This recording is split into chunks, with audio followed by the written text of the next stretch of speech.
Hey guys, welcome back to this video podcast.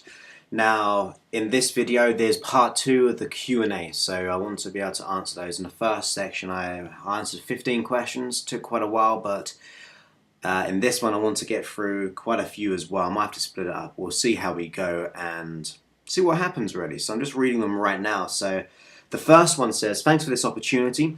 I have these episodes of pain due to stress, anxiety, and worry in my life. The pain is in my chest, my bowels, and I have too much air. The doctors can't or won't help me. Sleeping meds don't keep me asleep, and I keep fighting it for some reason. How do I turn around these bouts of insomnia and insecurity? Great question. So, to me, there's how I see things, okay? So, we may have lots of symptoms in our life. So we may have a lack of sleep, we may have anxiety, we may have some worries, we may have some doubts, we may have some problems in our health, our relationships, our career, in many different types of situations. So when a client comes to see me, they will ultimately have like a shopping list of issues that they would like to release. Now, from my own experience, I don't go for just the symptoms. I'm not here, because otherwise it would take 20, 30 sessions. I like to get results in a 1 session or a 2 sessions, no matter how big the problem is. And the reason why I believe I get my results very quickly, or even through the audio, is forgetting about the symptoms for a moment. The symptoms are ultimately an example of something which is creating the symptoms. And I don't want to just keep on working the symptoms. So we're taking sleep and this kind of this issue and this kind of disorder at the moment, I wouldn't be working on the sleep. I would put your attention on the insecurity and the anxiety and the stress. Because when you think about this, the reason why we can't sleep, more often than not, is because we're thinking too much, which means if we're thinking, and especially if they're anxious thoughts or worrying thoughts or insecure thoughts, the body can't sleep because it can't relax. It can't switch off because it's too busy thinking. So the key is not necessarily to just work on your sleeping patterns, because that's just treating the symptom. The key is to treat what is causing the symptoms to exist, because if you resolve that, the symptoms can't exist. So I would definitely work on the anxiety and the worry and the insecurity here as well. So I'd ask yourself the question, what is it that I'm insecure about? What is it that I'm having an issue? And also, by the way, maybe there's a limiting belief about the world ourselves. So I'd ask myself this, if I was having this issue, I'd ask this question. Out of all these symptoms that I'm experiencing, maybe the anxiety, the worry, the sleep, what belief do I have about myself or the world which makes it happen or which makes it so? So what belief do I have about myself or the world which makes this happen?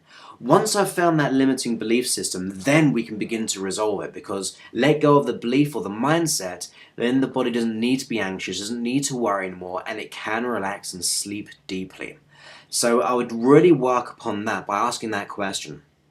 Then I'd head on to my free 11 program confidence program. The 11 session confidence program. That's what I'm after. It's completely free on my iPhone and also on the Android app, on my podcast, my website. It's all there.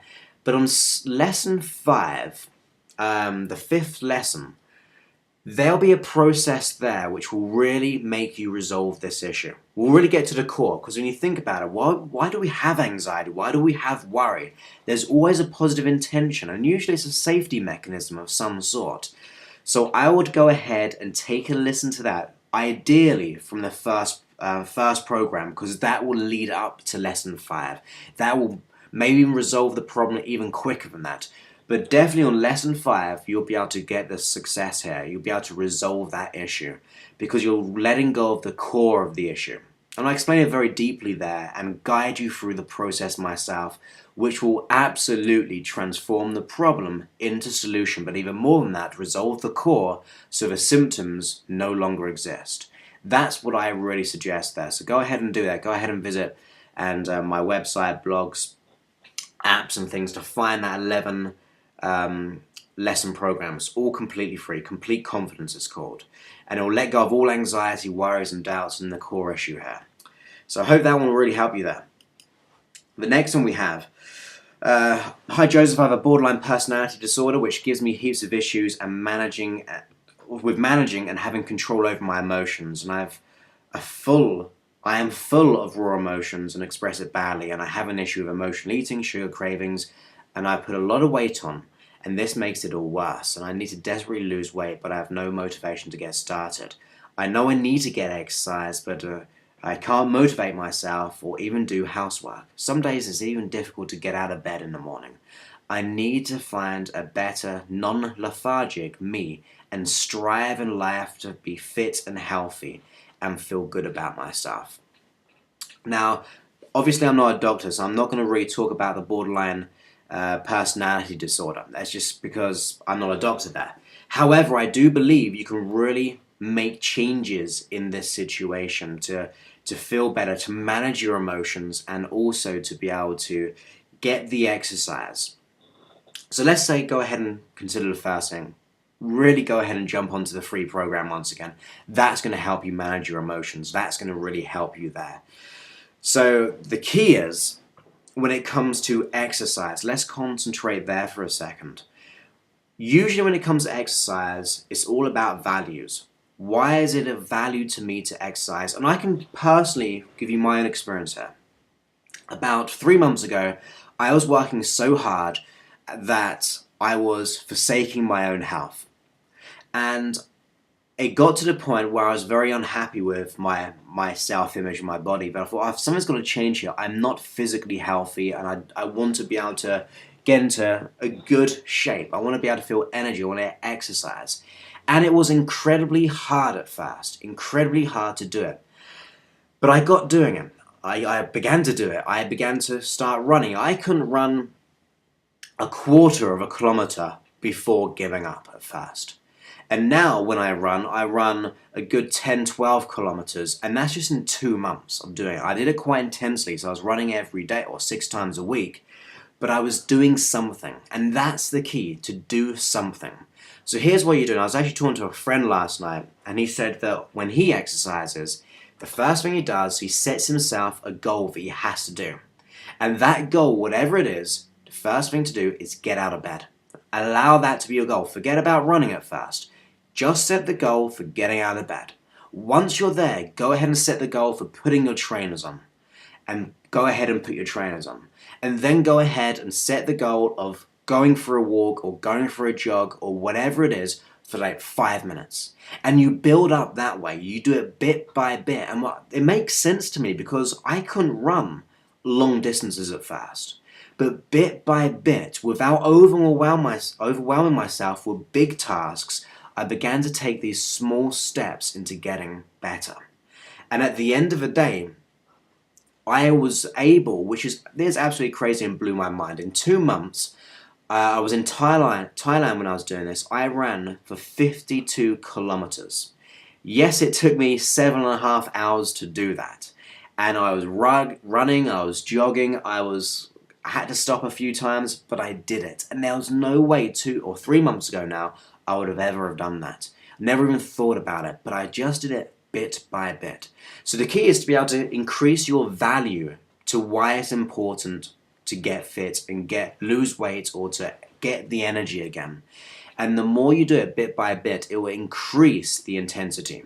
You will increase doing and push yourself and have these little goals in mind. At the moment, for me personally, I'm going to be entering a half marathon in April, and I'm setting myself a goal of, at the moment, not too big, but for me it's quite big still. I was running 10 kilometers 5 times a week at least. That's what my goal is personally, and it's hard, and it's where I am right now in Cambridge in England.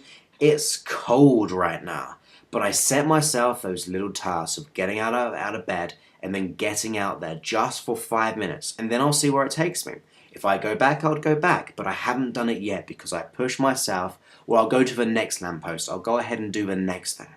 So that's what I really suggest, bit by bit, to be able to build up the value there, and then the way the brain works, it will start to work for you. It'll make you happy, it'll make you more balanced, it'll make you, like, all the endorphins, it will actually push you on. So just set these small little targets for next week. Go ahead and set the target of getting out of bed and putting your trainers on and walking outside the front door. Just do that for the next week. Even if you go ahead and close the door and go back in for the first week, but you get up and do something. And then you set yourself, well, I'm going to open the door, I'm going to walk to that lamppost and back, and do that for that day. Maybe do it twice, and then go ahead another lamppost. Maybe you'll do it for 5 minutes or 10 minutes. But set yourself these little targets. Don't think about taking on the whole world right now. Set these targets and the whole world will come to you. It really will do when you start making that change. So I think that will really help you, just kind of pushing things bit by bit. Obviously, I do have on my app, on especially the iPhone one, I have a new custom section about getting energized and really pushing yourself forward. And on the normal app, I have my gym motivation one. Those are going to really help there, but go ahead and take the coaching advice at first. That's going to really help. Listen to the confidence program.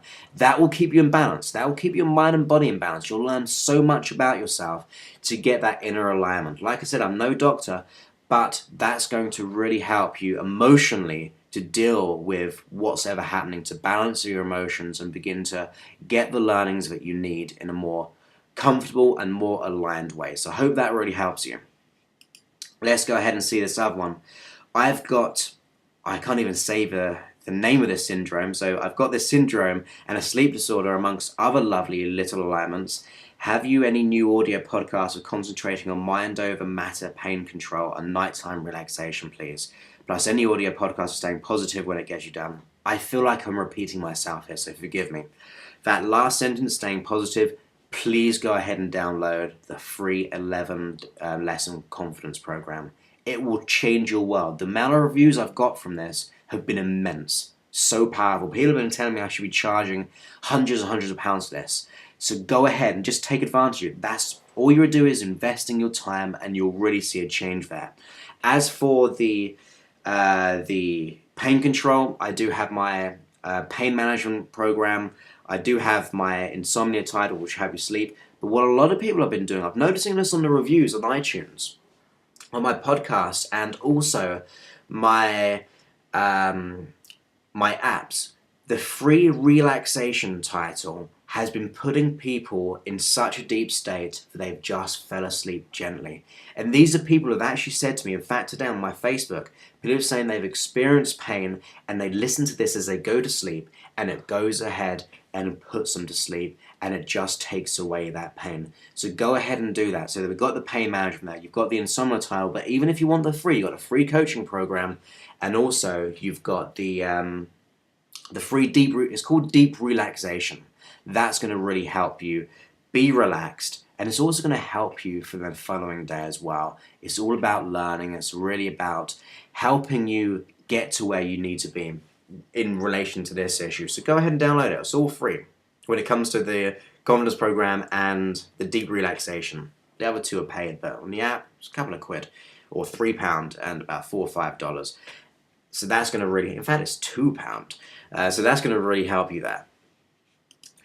Okay, so this is, I haven't really looked at these, but because it was quite long, I wanted to have a quick look to prepare myself in this question. So, it's quite a loaded question. I have an example. Hi, an example of life path conflicting with positive thinking and manifesting good things. Say our life is meant to teach us certain lessons. Maybe not nice ones. How will trying to manifest good things work? Okay, so that's a real interesting question. So I'm going to say it again just so I understand it. Our life path is meant to teach us certain lessons, maybe not nice ones, and how will trying to manifest good things work? Let's break this down. I might even answer the other questions here, we'll see. To me, personally, life is about learning and loving ourselves and realizing we're part of the greater whole. That's what my own personal woo-la-la thought is. But here's the thing. Life can throw situations at us. I'm a realist. I'm not just a positive person. I'm a realist when it comes to things. In fact, someone emailed the other day, there's a lot of stuff happening in the world. How do I deal with it? What do I do here? Well, ultimately, I'm a realist that yes, there's things happening in the world which aren't so good. I've had bad things happen to me. I've had emotional issues, psychological issues, like anxiety, depression, low self-esteem, blushing. Have been there, in fact. But here's what I do now. I understand that sometimes life will throw me certain events, and I'm not saying I attract them, I'm saying that life throws them at me, and it's up to me how I respond to those. Rather being a product of life, I allow my life to be a product of what I choose to create and how I choose to react. And the way that I do that is by preserving learnings. I learn from the situations that I go through, and those learnings will allow me to adapt and be better for future situations, knowing life will throw stuff at us. But each learning that I go through will allow me to be better. So that will really allow me. So if I get the learnings there, that's going to really help.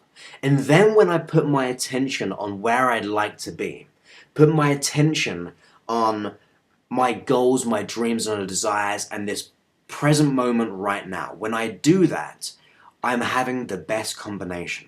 I'm beginning to put my attention where it needs to be, so therefore my unconscious mind is looking for more opportunities of how to be where I want to be. I'm having a state of gratitude for what I have, despite maybe the lack that I have in my life, and also I'm learning from the past. As I do that, it will allow my mind to find what I really need. And then to me, those things, those situations in life, which are here we're saying maybe not nice events, I'm learning from them so they're easier to deal with, and therefore I'm growing because of that. And also, because my attention is where it needs to be, I'm attracting, and this could be the law of attraction if you choose to name it that, or you could say on the brain level, the reticular activating system in the brain, wherever you put your attention, your brain will look for more of it. So whether it's a law of attraction or just psychology of the brain, as you do that, you will begin to look for more. The learnings keep you safe for the future events, whilst also having your intention, your focus on your desired outcome, and having gratitude for now. To me, that's a great way of growing and living life. So I think that will really help. And the other part of the question, which I should have read maybe first, is, or do you not believe in a life path? Are we here to completely choose? Now, these are quite big questions here, with the amount of time that I have. However, do I believe in a life path? I'm still not sure about this. I believe in my own path, and whether there's something greater than myself, I'm open to that. But I really believe that I create my own path as well. Life will throw things at me. It's how I adjust to that, which will allow me to get to where I want to be. Is this my life path? I don't know, but I'm very thankful for having had issues in the past, because it allowed me to learn and be able to do this for a living and grow as a person, be the happiest I've ever been, ever, by my past problems. So I think there's many paths we can go by, and it's about really adjusting our minds and our body into where we really want to be, so going in a flowing direction. So I absolutely believe in free will and choice. Yes, there could be other things in the world which life kind of puts in our path, or may have certain paths laid out, but it's how we choose to act and react in those situations through choice, conscious choice, which will allow us to get us where we want to be. So maybe I'm on a bit of a both there. So yes, I believe there could be, we're all interconnected, we're all one, and therefore there's lots of energies in play, but I also believe I'm completely in charge of my life. I take responsibility for my life and everything within my life to be able to make the changes that I desire. So that's what I personally believe in. And also there's some stuff here, it's just about a very unfortunate death, and since that person died, being anxious and fearful, and at the moment crappy things that keep happening to me, and I'm finding keeping positive really, really hard at the moment. Then I feel guilty as there's so many more people worse off than me. Guilt and fear, a horrid combination. So that kind of falls in line with my process of learning from the past, and then we want to be able to be grateful for the now and put our attention where we're heading. That to me is a great process of moving forward into where we need to be and looking for those. And that will change how we perceive life's events, and good things will happen. I promise you that. If you do that, you'll see massive changes in your life. And then that will let go of the guilt. When you think about guilt and fear, why do we have guilt and fear? Guilt usually because we're punishing ourselves. We feel bad for ourselves or our circumstance. In this way, oh, well, there's lots of more worse people off in our world, in the world. I feel guilty, so I'm punishing myself for being this way. I have fear as a protective mechanism. These are all positive intentions. So when we learn from the fear, we learn from the guilt, the body no longer needs to have that protective mechanism for us anymore. It allows us to be free of those emotions and have the learnings instead. So that's going to really help. Once again, get onto the free confidence program. That's going to give you a lot of information and the tools in hypnosis and in coaching to be able to do that. But that's my 3-step process, really. Preserve learnings, be grateful for the now, having gratitude, in other words, and putting my attention on my desires. That will change what I see and attract into my world.